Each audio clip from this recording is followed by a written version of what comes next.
ನಿಮಗೆ ದುಡ್ಡು ಬೇಕಾ ದುಡ್ಡು ಕೊಡ್ತಾಳೆ, ನೆಮ್ಮದಿ ಬೇಕಾ ನೆಮ್ಮದಿ ಕೊಡ್ತಾಳೆ, ಕಾರ್ ಬೇಕಾ ಕಾರ್ ಕೊಡ್ತಾಳೆ. ಸಾಕ್ಷಾತ್ ಮಹಾಲಕ್ಷ್ಮಿ ನೆಲೆಸಿರೋ ಜಾಗ ಇದು.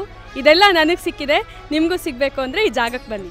ಲಕ್ಷ್ಮೀ ಜಯ ಲಕ್ಷ್ಮಿ, ಲಕ್ಷ್ಮಿ ಶುಭ ಲಕ್ಷ್ಮಿ, ನಿಧಾನವಾಗಿ ಧಾನ್ಯವಾಗಿ ಬಾರಮ್ಮ, ಬಡವರ ಮನೆಗೆ ದಯ ಮಾಡಮ್ಮ. ಕೂಲಿ ಕೆಲಸ ಮಾಡ್ತಾ ಇದ್ದೀವಿ ನಾವು. ಈಗ ಕಾರು, ದುಡ್ಡು, ಮನೆ ಪ್ರತಿಯೊಂದು 2 ಜಾಗ 2 ಮನೆ ಎಲ್ಲ ಮಾಡಿದ್ದೀವಿ. ಇಲ್ಲಿಂದ ಲಕ್ಷ್ಮೀ ಪೂಜೆಯಿಂದನೇ ಪ್ರತಿಯೊಂದು ಮಾಡಿದ್ದೇವೆ ನಾವು. ಈದ ಊರಿನವರಿಗಿಂತ ಹೊರದೇಶದವರೇ ಬರ್ತಾರೆ. ಇದ್ರ ಗುರುಗಳಿಂದನೇ ನಂಗೆ ಮದುವೆ ಆಗಿದ್ದು. ಇವರನ್ನು ಹುಡುಕಿ ಕೊಟ್ಟಿದ್ದು ಗುರುಗಳು. ಇವ್ರ ಮನೆಯವರಲ್ಲಿ ಇಲ್ಲಿ ಬರ್ತಾ ಇದ್ರು, ಗುರುಗಳಿಂದನೇ ಮದುವೆ ಆಗಿದ್ದು. ನನಗೆ ಆಕ್ಸಿಡೆಂಟ್ ಆಗಿ ಕಾಲೆಲ್ಲ ತುಂಬ ನೋವಾಗ್ತಿತ್ತು, ನಡೆಯೋಕ್ಕಾಗ್ತಾ ಇರಲಿಲ್ಲ. ಹೀಗೆ ಯಾರೋ ಇದ್ರ ಬಗ್ಗೆ ಗೊತ್ತಿರೋರು ದೇವಸ್ಥಾನಕ್ಕೆಲ್ಲ ಹೋಗಿ ಅಂತ ಹೇಳಿದ್ರು. ದೇವಸ್ಥಾನಕ್ಕೆ ಬಂದಾಗಿಂದ ಆರೋಗ್ಯನೂ ಚೆನ್ನಾಗಾಯಿತು, ಮನಸ್ಸು ಕೂಡ ನೆಮ್ಮದಿಯಲ್ಲಿದೆ, ಸಂತೋಷ ಆಗ್ತಾಯಿದೆ. ನಾನು ಮೊದಲೆಲ್ಲ ಬಿಸ್ನೆಸ್ ಮಾಡ್ಕೊಂಡಿದ್ದೆ, ಬಿಸ್ನೆಸ್ಸಲ್ಲಿ ಲಾಸ್ ಆಗಿತ್ತು. ಆಮೇಲೆ ಇಲ್ಲಿಗೆ ಬಂದೆ. ನಮ್ಮ ಶಂಕರ್ ಪೈಗಳವರ ನೇತೃತ್ವದಲ್ಲಿ ಒಂದು ಒಳ್ಳೆಯ 2 ಸಜೆಷನ್ನು ಕೊಟ್ಟರು, 1-2-3 ಹೋಟ್ಲು ಮಾಡಲಿಕ್ಕೆ ಇದು ಯಾವುದು ಮಾರ್ಗದರ್ಶನನೂ ಕೊಟ್ಟರು. ಹಿಂಗೆ ಹೋಗಿ ನೀವು ಒಳ್ಳೆತಾಗತ್ತಂದ್ರು. ಮಹಾಲಕ್ಷ್ಮೀ ದೇವರು ನಂಬ್ಕೊಂಡು ಹೋದ್ವಿ. ಈಗ ತುಂಬ ಒಳ್ಳೆತಾಗಿದೆ. ಈಗ ಹುಬ್ಳಿ ಧಾರವಾಡದಲ್ಲಿ, ಬೆಳಗಾಮಲ್ಲಿ ಮತ್ತು ಬಾಗಲಕೋಟೆ ಇಲ್ಲೆಲ್ಲ ಹೋಟ್ಲಿದೆ, ಹೋಟ್ಲು ಮಾಡಿದ್ದೀನಿ. ದೇವರು ತುಂಬ ಒಳ್ಳೇದು ಕೊಟ್ಟಿದ್ದಾರೆ. ಇವಾಗ ನಾ ಏನು ಇಲ್ಲಿದ್ದವಾಗ ಇಲ್ಲಿ ಬಂದು ಇಡೀ ದಿನ ಕೂತು ಹೋಗಿದ್ದೀನಿ. ನಂಗೆ ದೇವರು ತುಂಬ ಒಳ್ಳೇದು ಮಾಡಿದೆ. ಹಣದ ಸಮಸ್ಯೆ ತುಂಬ. ನೀವು ಯಾರೇ ಬಂದು ಇಲ್ಲಿ ಬೇಡ್ಕೊಂಡು, ಇಲ್ಲಿ ಒಂದು ವ್ರತ ಇದೆ, ಮಹಾಲಕ್ಷ್ಮಿ ವ್ರತ, ಅದನ್ನ ವಾರಕ್ಕೆ ಇಂತಿಷ್ಟು ವಾರ ಅಂತ ಇದೆ, ಅವರು ಎಲ್ಲ ಕೂಡ ಹೇಳ್ತಾರೆ. ಅದನ್ನ ನೀವು ಕರೆಕ್ಟಾಗಿ ಮಾಡಿದರೆ ನಿಮ್ಗೆ ಹಣದ ಸಮಸ್ಯೆ ಬರುವುದೇ ಇಲ್ಲ. ಎಷ್ಟೋ ಜನರಿಗೆ ಹಣದ ಸಮಸ್ಯೆ ಕ್ಲಿಯರ್ ಆಗಿದೆ. ಇಲ್ಲಿ ಬಂದು ಒಳ್ಳೆತಾದವರು, ಹಣದ ಸಮಸ್ಯೆ ಲಾಸ್ ಆದವರು, ಈಗ ಬೇರೆ ಯಾರನ್ನ ಯಾಕೆ ನೋಡ್ಬೇಕು, ನನ್ನನ್ನೇ ನೋಡಬೇಡಿ ಅಲ್ಲ, ಸಾಕಲ್ಲ. ಇನ್ನೊಬ್ಬರು ನೋಡೋಕ್ಕಿಂತ ನಾನು ನಿಮಗೆ ಎದುರುಗಡೆನೇ ಎಕ್ಸಾಂಪಲ್ ಆಗಿ ನಾನೇ ಇದ್ದೀನಲ್ಲ.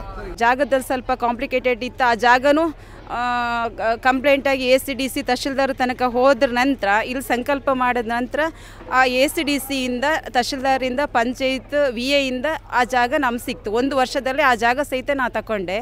ತುಂಬ ಒಳ್ಳೆಯದಾಗಿದೆ. ಯಾಕಂದರೆ ಮೊದಲು ಏನೂ ಇರಲಿಲ್ಲ ನಮ್ಮ ಹತ್ರ. ಏನಂದರೆ ಊಟಕ್ಕೂ ತುಂಬ ಕಷ್ಟ, ಅಷ್ಟೊಂದು ಇದ್ದಿತ್ತು. ಆದರೆ ಇಲ್ಲಿಗೆ ಬಂದಮೇಲೆ 1 ವರ್ಷ ಸಾಧಾರಣ ಮಟ್ಟಿಗಿದ್ವಿ ನಾವು. ಆಮೇಲೆ 1 ಕಾರ್ ತಗೊಂಡ್ವಿ, ಮತ್ತೊಂದು ತಗೊಂಡ್ವಿ, ಆಮೇಲೆ ಮನೆ ಕಟ್ಟಿದ್ವಿ, 2 ಮನೆ ತಗೊಂಡ್ವಿ, ಆಮೇಲೆ 2 ಜಾಗ ತಗೊಂಡ್ವಿ. ಪ್ರತಿಯೊಂದು ಇಲ್ಲಿಗೆ ಮಹಾಲಕ್ಷ್ಮಿ ದೇವಸ್ಥಾನ, ಇಲ್ಲಿಗೆ ಬಂದಮೇಲೆ ಭಾಳ ಕಷ್ಟದಲ್ಲಿ ಇದ್ದಿದ್ದೆ ನಾನು. ಇಲ್ಲಿಗೆ ಬಂದು ಒಂದು 8 ವಾರ ಪೂಜೆ ಮಾಡಿದ ಮೇಲೆ ಹಣದಲ್ಲೂ ಎಲ್ಲದರಲ್ಲೂ ಸ್ವಲ್ಪ ಆರೋಗ್ಯದಲ್ಲೂ ಎಲ್ಲ ಸ್ವಲ್ಪ ಚೇತರಿಕೆ ನೋಡಿದ್ದೇನೆ. ಅವರ ಯಾವುದೇ ರೀತಿಯ ಒಂದು ಉದ್ಯೋಗ ವ್ಯವಹಾರಗಳ ಸಂಬಂಧಪಟ್ಟು, ಅಥವಾ ಅವರ ವಿವಾಹ ಜೀವನ, ಅಥವಾ ವಿವಾಹದ ವಧುವರರ ಹುಡುಕಾಟದ ಬಗ್ಗೆ, ಅಥವಾ ಇದು ಮಕ್ಕಳಾಗದೆ ಒಂದು ಹಲವು ವರ್ಷಗಳ ಕಾಲ ಅದರಲ್ಲಿ ವಿಳಂಬತೆ ಇದ್ದರೆ, ಹಾಗೆ ಅಥವಾ ಅನಾರೋಗ್ಯ ಇತ್ಯಾದಿ ಎಲ್ಲ ವಿಷಯಕ್ಕೂ ಈ ಕ್ಷೇತ್ರಕ್ಕೆ ಬಂದು ಲಕ್ಷ್ಮೀ ದೇವಿಯನ್ನು ಆರಾಧನೆ ಮಾಡಿಕೊಂಡು ಅದರಿಂದ ಎಲ್ಲ ಇಷ್ಟಾರ್ಥವನ್ನು ಇಲ್ಲಿಯ ಭಕ್ತರು ಹೊಂದುತ್ತಾರೆ. ಶುಕ್ರವಾರ ದಿನ ಇಲ್ಲಿ ವಿಶೇಷ ಪೂಜೆ ಇರ್ತದೆ. ಅಮ್ಮನವರು ಆಕರ್ಷಣೆಯಾಗಿ ಭಕ್ತರಿಗೆ ಅನುಗ್ರಹ ಮತ್ತು ಅಭಯವನ್ನು ನೀಡ್ತಾರೆ.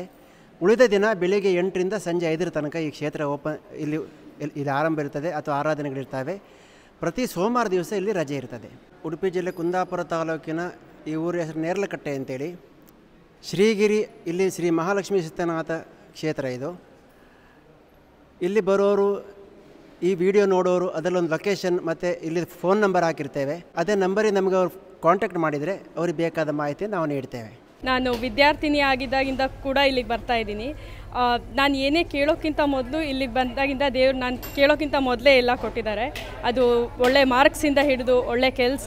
ಈಗ ಕೂಡ ಇಲ್ಲಿಗೆ ಬಂದಮೇಲೆ ನಾನು ಮದುವೆ ಆಗಿದ್ದು. ನನ್ನ ಹಸ್ಬೆಂಡ್ ಕೂಡ ಇಲ್ಲಿಗೆ ರೆಗ್ಯುಲರ್ ಆಗಿ ಬರ್ತಾಯಿದ್ರು. ಸೊ ನಾವು ಈ ಕ್ಷೇತ್ರದ ಮೂಲಕನೇ ಮೀಟ್ ಮಾಡಿದ್ದು ಅಂತ ಹೇಳಿದರೆ ತಪ್ಪಾಗಲ್ಲ. ನನಗೆ ಹಣಕಾಸಿನ ಸಮಸ್ಯೆ ಅಂತ ಅಲ್ಲ, ಈ ಥರದ್ದು ಏನೋ ಒಂದು ಬೇಕು. ಈಗ ನನಗೊಂದು ಕಾರ್ ತೊಗೋಬೇಕು ಅಂತ ಇತ್ತು, ಇಲ್ಲಿ ಬಂದು ಕೇಳ್ಕೊಂಡು ಸ್ವಲ್ಪ ಟೈಮಲ್ಲೇ ತೊಗೊಂಡೆ. ಈ ಥರ ಅಂದರೆ ಇದ್ರ ಮೊದಲು ಅಂದರೆ ಏನೇ ಒಳ್ಳೆ ಯೋಚನೆ ಮಾಡಿದ ತಕ್ಷಣ ಬೇರೆ ಏನೋ ಮುಂದುವರಿಯೋ ಮೊದಲು ಇಲ್ಲಿಗೆ ಬಂದೊಂದು ಹೀಗೆ ಅಂದ್ಕೊಂಡಿದ್ದೀನಿ ಮನಸ್ಸಲ್ಲಿ, ಒಳ್ಳೇದು ಮಾಡು ಅಂತ ಕೇಳಿಕೊಂಡು ಮುಂದುವರಿತೀನಿ ನಾನು. ಆ ನಂಬಿಕೆ ನನಗೆ ತುಂಬ ವರ್ಷದಿಂದ ಇದೆ.